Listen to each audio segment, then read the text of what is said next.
Shalom, and thank you for joining me. I'm going to read Deuteronomy chapter 27. Remember, Deuteronomy takes place on the eastern shore of the Jordan River and on the plains of Moab. Now, these are the final hours of Moses, and he is recounting all the acts of God in their history, and he is recounting all the laws that God is giving them. And in chapter 27, and chapter 28, these two chapters together, he actually tells them and gives them some instructions on what to do after they get into the land. And this is a fascinating thing. So pay attention to this. Let's join Moses as he's speaking. Ready? Verse 1. Then Moshe and all the leaders of Israel gave orders to the people. They said, observe all the mitzvot I'm giving you today.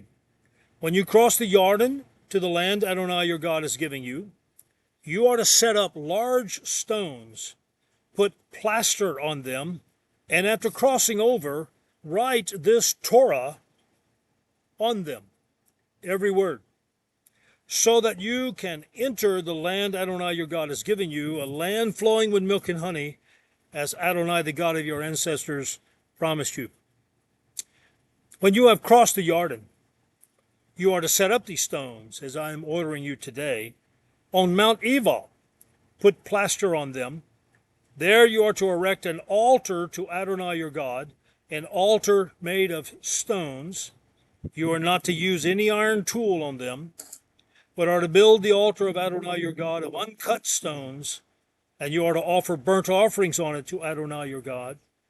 Also you are to sacrifice peace offerings, eat there, and be joyful in the presence of Adonai your God. You are to write on the stones all the words of this Torah very clearly.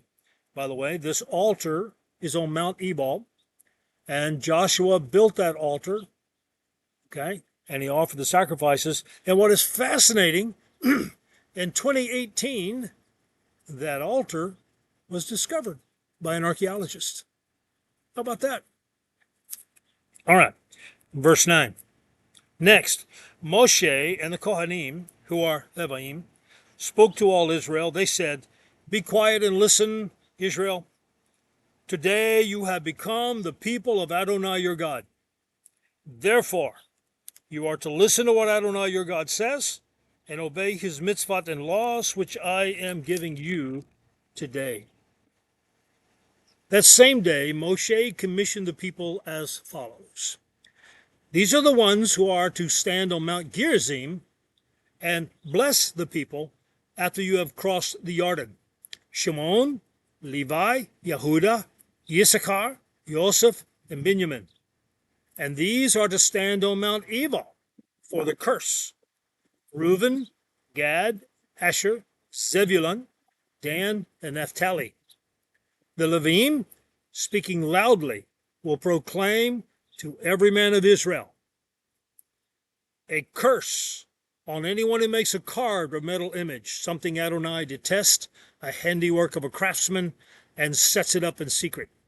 All the people are to respond by saying, Amen. A curse on anyone who dishonors his father or mother. All the people are to say, Amen. A curse on anyone who moves his neighbor's boundary marker. All the people are to say, Amen. A curse on anyone who causes a blind person to lose his way on the road. All the people are to say, Amen.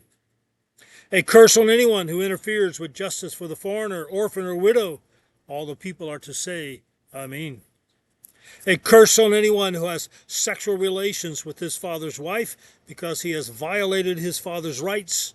All the people are to say, Amen. A curse on anyone who has sexual relations with any kind of animal. All the people are to say, Amen. A curse on anyone who has sexual relations with his sister, no matter whether she is the daughter of his father or of his mother. All the people are to say, Amen. A curse on anyone who has sexual relations with his mother-in-law. All the people are to say, Amen. A curse on anyone who secretly attacks a fellow member of the community. All the people are to say, Amen. A curse on anyone who accepts a bribe to kill an innocent person. All the people are to say, Amen. A curse on anyone who does not confirm the words of this Torah by putting them into practice. All the people are to say, Amen.